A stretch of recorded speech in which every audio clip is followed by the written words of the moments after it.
మీ ఆడవాళ్ళందరూ అన్ని నిందలు మీరే మోస్తున్నామనుకుంటారు కానీ, ఒక మగాడి జీవితానికి స్వతంత్రం అనేదే ఉండదు. మేం పని చేయకపోతే చెవట అనిపించుకోవాలి. పెళ్ళయ్యాక పెళ్ళాంతో విడిపోవాల్సొస్తే ఆమెను శారీరకంగానో, మానసికంగానో హింసించామని నిందను మోయాలి. నీకు తెలుసా? విడాకులు తీసుకున్న ఆడవాళ్ళకి చాలా త్వరగా పెళ్ళవుతుంది. అదే ఒక మగాడికి పిల్లనివ్వడానికి ఎవ్వరూ ముందుకు రారు. తప్పెవరిదనేది సమాజం ఆలోచించదు. అందుకే నువ్వు నా విషయంలో ఎన్ని ప్రయత్నాలు చేసినా మీ నాన్న మన పెళ్ళికి ఒప్పుకోడు పర్ణిక. పెళ్లి చేసుకుందామని చెప్తే ఇంత క్లాస్ తీసుకుంటావా? సొసైటీలో పరిస్థితి అలాగే ఉండొచ్చు, కానీ నేను మా నాన్నని ఒప్పించగలను. నీ భార్య నీతో ఎంత పొగరుగా మాట్లాడిందో నేను కల్లారా చూశాను కదా. నువ్వు ఇంత లగ్జరీ లైఫ్ ఇస్తున్నా కూడా తనతో తక్కువగా టైం స్పెండ్ చేస్తున్నావని గొడవ చేస్తోంది. 24 గంటలు ఇంట్లోనే కూర్చుంటే ఇన్ని ఆస్తిపాస్తులు ఎలా వస్తాయి? మిడిల్ క్లాస్లో పుట్టి పెరిగే అమ్మాయిలకి ఇవన్నీ అర్థం కావు. నేను చిన్నప్పటి నుంచి చూస్తున్నాను. మా నాన్న నా కోసం వారంలో ఒక్కరోజు మాత్రమే ఎంతో కొంత సమయం కేటాయిస్తారు. బిజినెస్ చేసే వాళ్ళ పరిస్థితి అలాగే ఉంటుంది. అది అర్థం చేసుకోలేక ఆమె నీతో విడాకులకు అప్లై చేసింది. పోతే పోనీలే, నీకోసం నేనున్నాను కదా సుహాస్. పరి, నిజంగానే నువ్వు నా కోసం నిలబడతావా? 100కి 100%. తొందరలోనే డాడీతో మాట్లాడి మన పెళ్ళికి ముహూర్తాలు పెట్టిస్తాను. ఈలోపు విడాకుల ప్రొసీజర్ కంప్లీట్ చేసుకో. కొద్ది రోజుల తర్వాత పర్ణిక తన తండ్రితో సుహాస్ గురించి మాట్లాడే ప్రయత్నం చేస్తుంది. పర్ణిక, నువ్వే ఇవాళ ఇంత పొద్దున్నే లేచేశావు? కళ్ళు కూడా ఎర్రగా ఉన్నాయి. రాత్రంతా నిద్ర పట్టలేదు కదా?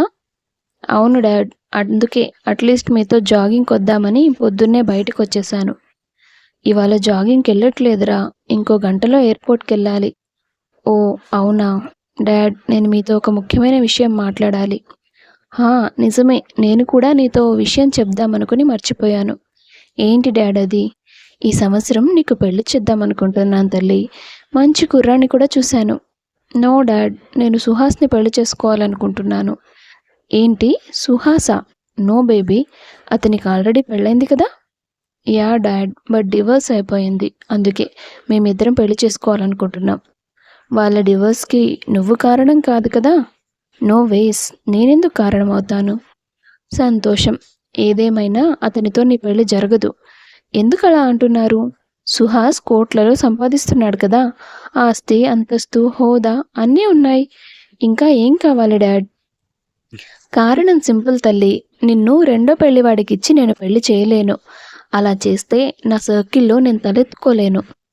ఊరుకోండి డాడీ, ఇవాళ రేపు ఇదంతా కామనే కదా. Baby, no more discussions. చెప్పాను కదా నీకోసం మంచి అబ్బాయిని చూశానని. నెక్స్ట్ మంత్లో మీ పెళ్లి జరుగుతుంది. అలా కాదని అతనితోనే వెళ్ళిపోతానంటే నేను మన ఆస్తి మొత్తం అనాథాశ్రమాలకు రాసిస్తాను అని చెప్పి అక్కడి నుంచి వెళ్ళిపోయాడు హరివర్ధన్. పర్ణిక తండ్రి మాటలను లెక్క చేయలేదు. తన బట్టలన్నీ సర్దుకొని సుహాస్ ఇంటికి వెళ్ళింది. ఏంటి పరి ఇది? నువ్వు అంకుల్ని ఒప్పిస్తానని చెప్పి గొడవ పెట్టుకొని వచ్చేసావా? అవును, మనిద్దరం మేజర్సే కదా. మన పెళ్ళికి ఎవరి పర్మిషన్ అవసరం లేదు. ఆయనకు నిజంగా నా మీద ప్రేమ ఉంటే నా ప్రేమను ఒప్పుకోవాలి కదా. అందుకని ఆయనకు తెలియకుండా పెళ్లి చేసుకోమంటావా? చూడు పరి, మీ నాన్నగారి అంగీకారం ఉంటేనే మన పెళ్లి జరుగుతుంది, లేదంటే లేదు. అంటే నీకు నా మీద ప్రేమ లేదా? ఉంది, కానీ మీ డాడీతో పోటీ పడేంత సామర్థ్యం లేదు. ఆయనకి చాలా కాంటాక్ట్స్ ఉన్నాయి. నేను పెళ్లి చేసుకున్నానన్న కోపంతో నాకే కాంట్రాక్టు రాకుండా చేసినా చేస్తారు. ఇప్పటికే పర్సనల్ లైఫ్లో ఇబ్బందులు ఫేస్ చేశాను. బిజినెస్లో కూడా మొదలైతే నా వల్ల కాదు. దయచేసి నువ్వు వెనక్కి వెళ్ళిపో అని ఆమెను పంపించేస్తాడు సుహాస్. వర్ణిక కన్నీళ్లు పెట్టుకుంటూ తిరిగి తన ఇంటికి వచ్చేస్తుంది. వెళ్ళు వెళ్ళు, ఇవే కన్నీళ్లు మీ నాన్న ముందు పెట్టుకుంటే ఏ రోజుకైనా మనసు కరిగి నిన్ను తెచ్చి నా చేతిలో పెడతాడు. అప్పుడు నువ్వు కోరుకున్నట్టుగానే మన పెళ్లి జరుగుతుందిలే అనుకున్నాడు సుహాస్. హరివర్ధన్ తన కూతురికి తన ఇంట్లో పాలేరు పని చేసే కుమారస్వామి కొడుకు అభిమన్యుతో పెళ్లి నిశ్చయిస్తాడు. వాట్? ఆ పనోడితో నాకు పెళ్ళేంటి డాడీ? మీకేమైనా మతిపోయిందా? నా మతి సరిగ్గానే పనిచేస్తుంది. నిజానికి మీ ఇద్దరి పెళ్లి వచ్చే సంవత్సరం చేయాలని నేను అనుకున్నాను. కానీ ఇప్పటి పరిస్థితులు అంత బాగోలేవు. ఈ పెళ్లి ఇప్పుడే జరగడం మంచిది. నో, నేను ఆ లో క్లాస్ గాడిని చచ్చినా పెళ్లి చేసుకోను. వర్ణిక, నేను నీకు ఆప్షన్స్ ఇవ్వడం లేదు. ఈ పెళ్లి జరిగి తీరుతుంది, అంతే. అలా హరివర్ధన్ బలవంతంగా పర్ణికకి అభిమన్యుతో పెళ్లి జరిపిస్తాడు. అభి, నీకు నా కూతురికి నేనెందుకు పెళ్లి జరిపించానో నీకు బాగా తెలుసు. నేను బయలుదేరుతున్నాను. రేపటి నుండి ఒక 3 నెలల వరకు నాకు బిజినెస్ ట్రిప్స్ ఉన్నాయి. అస్సలు ఖాళీ దొరకదు. ఇంటి బాధ్యత మొత్తం నీ మీదే పెట్టి వెళ్తున్నాను. ఇంటితో పాటు నా కూతుర్ని కూడా జాగ్రత్తగా చూసుకో. మీరేం టెన్షన్ పడొద్దు సార్. పర్ణిక నా బాధ్యత. థ్యాంక్స్ అభి. అలా బాధ్యతలన్నీ అభికి అప్పగించి అతను బిజినెస్ పని మీద వెళ్ళిపోతాడు. చూసావా, నా మెళ్ళో తాళి కట్టిన తర్వాత కూడా నువ్వు మా నాన్నని సార్ అనే పిలుస్తున్నావు. అది నీ రేంజ్. నన్ను పెళ్లి చేసుకున్నంత మాత్రాన నువ్వెప్పటికీ నాతో సమానం కాలేవు. ఎక్స్ట్రాలు చేయకుండా కుక్కలా ఒక మూలన పడి ఉండు. నా ఫ్రెండ్స్ ఇవాళ పబ్లో పార్టీ ఇస్తున్నారు. నేను వెళ్తున్నాను.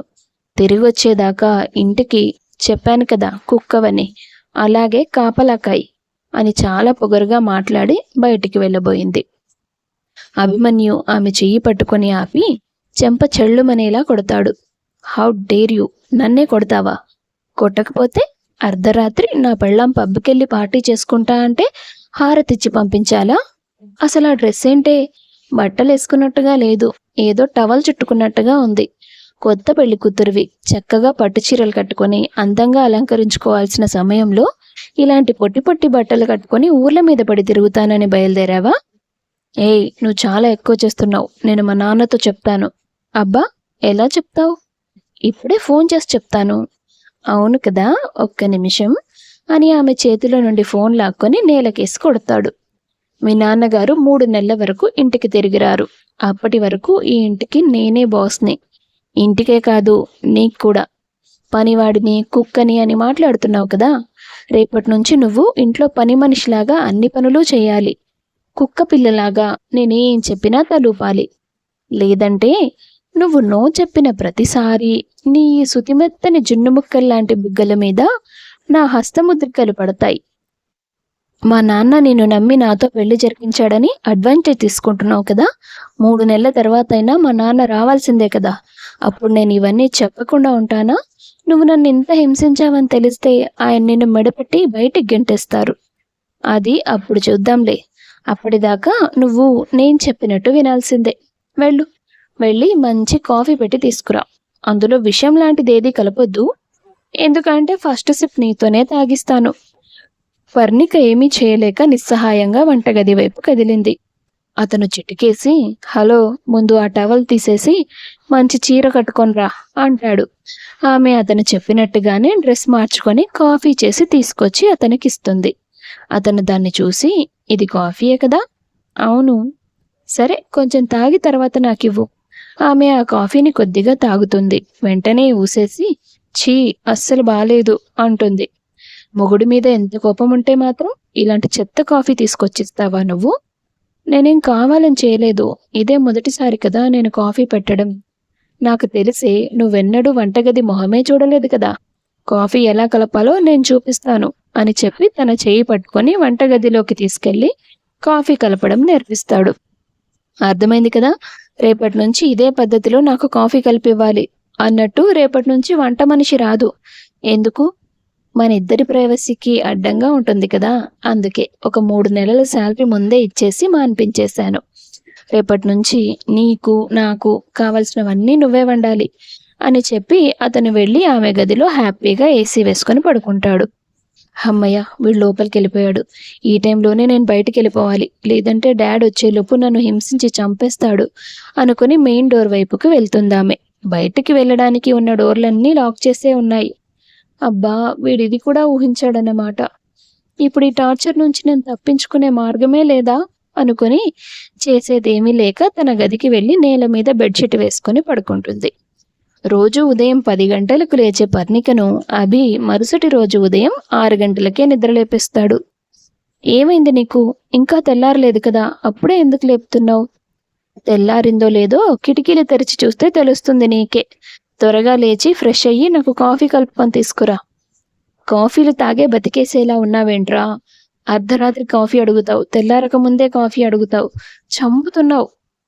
హలో పాప, రాత్రి జరిగింది మర్చిపోయినట్లున్నావు. ఒక్కసారి క్లియర్గా గుర్తు చేసుకో అనగానే ఆమె ఠక్కున లేచి కూర్చుంది. ఫ్రెష్ అయ్యి వంటగదిలోకి పరిగెత్తింది. ఆ రోజు నుండి అభిమన్యు ఆమెకు తనకు తానుగా వంట చేయడం అలవాటు చేశాడు.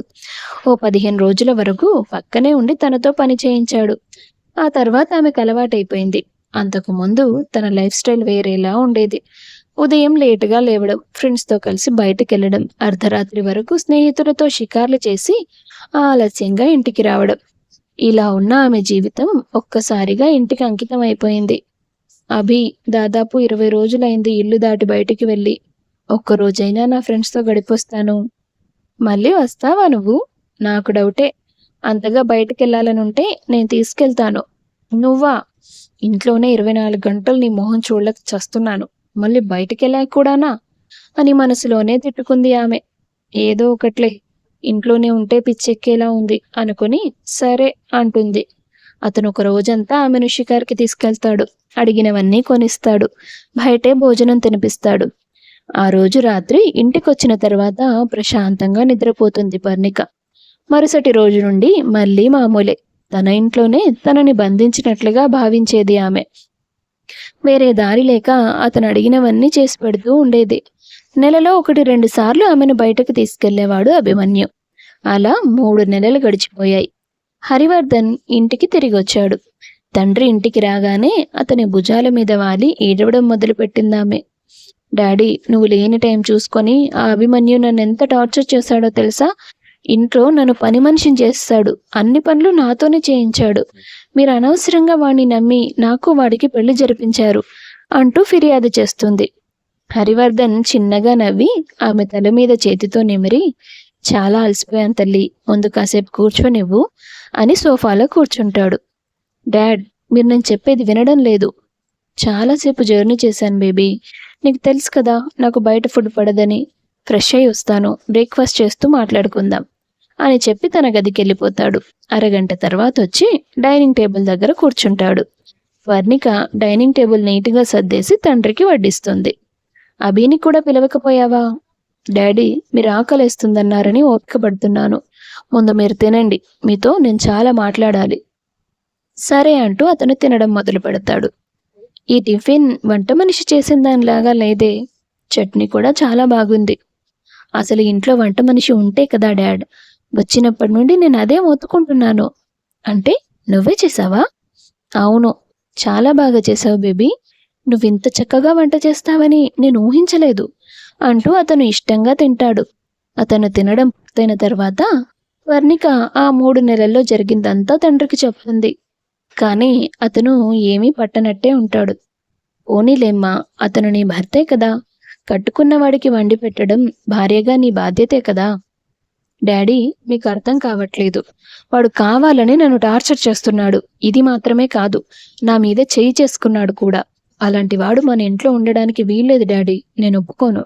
నేను వాడికి డివోర్స్ ఇచ్చేస్తాను. కోర్టులో కారణం అడుగుతారు. అప్పుడేం చెప్తావు? వాడు నన్ను కొట్టిన విషయం చెప్తాను. ఆ రోజు తర్వాత అభి ఎప్పుడైనా నీ మీద చెయ్యెత్తాడా? లేదు. నీ కాళ్ళు చేతులు కట్టేసి ఇంట్లో బంధించాడా? No daddy. మరి నీ చేత ఇంటి పనులు చేయించాడని చెప్తావా కోర్టులో? దాన్ని ఏ కోర్టు కన్సిడర్ చేయదు. నన్ను ఇంట్లో నుంచి బయటకు వెళ్ళనివ్వకుండా పని మనిషిలాగా నా చేత అన్ని పనులు చేయించడం తప్పు కాదా డాడీ? నేను వేరే వాళ్ళ ఇంటికి పనికి పంపించలేదు కదా బేబీ. నీ ఇంట్లో నీ భర్తకి, తండ్రికి, నీ వాళ్ళకి నువ్వు వండి పెట్టడం తప్పు కాదు కదా. అసలు మీకేమైంది? ఎందుకు ఇలా మాట్లాడుతున్నారు? అతన్నెందుకు సపోర్ట్ చేస్తున్నారు? ఆఫీసుల్లో, ఫ్యాక్టరీల్లో ఎక్కడైనా సరే పనిచేసేవాళ్ళు వారానికి 6 రోజులు పనిచేస్తారు. 1 రోజు సెలవు తీసుకుంటారు. కానీ నువ్వు ప్రతిరోజు సెలవులే తప్ప ఎప్పుడూ పని చేయాలని ఆలోచించలేదు. నేనెందుకు చేయాలి డాడీ? మనకేం తక్కువని? సరే, ఇంట్లో పనుల విషయంలో అయితే అలా అనుకోవచ్చు. అప్పుడు నువ్వు కనీసం బాగా చదువుకొని మన బిజినెస్ అయినా చూసుకోవాలి కదా. చూసుకోగలవా? అమ్మో, నా వల్ల కాదు, నేను హ్యాండిల్ చేయలేను. అందుకే అభిని నీకు భర్తగా సెలెక్ట్ చేశాను. అభి జీనియస్ బేబీ. చిన్నప్పుడే అతని తెలివితేటలు నేను అర్థం చేసుకున్నాను. అందుకే అతన్ని బాగా చదివించాను. నిన్ను వేరే ఎవరికిచ్చి పెళ్లి చేసినా నా ఆస్తిని నిన్ను వాళ్ళ చేతుల్లో పెట్టి మనం వాళ్ళ కంట్రోల్లోకి వెళ్లాల్సిన పరిస్థితి ఉండేది. కానీ అభికి టాలెంట్ ఉంది. నాకంటే బాగా మన బిజినెస్ని హ్యాండిల్ చేయగలడు. పైగా చాలా మంచివాడు. జీవితాంతం నిన్ను కష్టపెట్టకుండా చూసుకుంటాడు. ఇక నీ చేత ఈ 3 నెలల్లో చేయించిన పనుల విషయం అంటావా? స్వేచ్ఛగా తిరగడం తప్పితే జీవితం విలువ, డబ్బు విలువ, కష్టం విలువ నీకు తెలియదు. అందుకే నీకు డిసిప్లిన్ అలవాటు చేయడానికి తనలా నీతో కఠినంగా ఉన్నాడంతే. ఇది నువ్వు బాధ్యతలు తెలుసుకోవాల్సిన వయసు బేబీ. మనిషి అన్నాక కష్టపడి పని చేయాలి. అప్పుడప్పుడు కుటుంబంతో, స్నేహితులతో సరదాగా గడపాలి. కానీ సరదాలు మాత్రమే జీవితంగా బతకూడదు. ఇలాంటి జీవిత శైలి నీకు అలవాటు చేయడం కోసమే ఈ 3 నెలలు నేను నీతో కాంటాక్ట్లో లేను. నేను చెప్తే నువ్వు వినవని అతని చేతుల్లో పెట్టాను. నీ మీద చేయి చేసుకున్నందుకు అభి చాలా బాధపడ్డాడు. నాకు ఫోన్ చేసి కన్నీళ్లు పెట్టుకున్నాడు.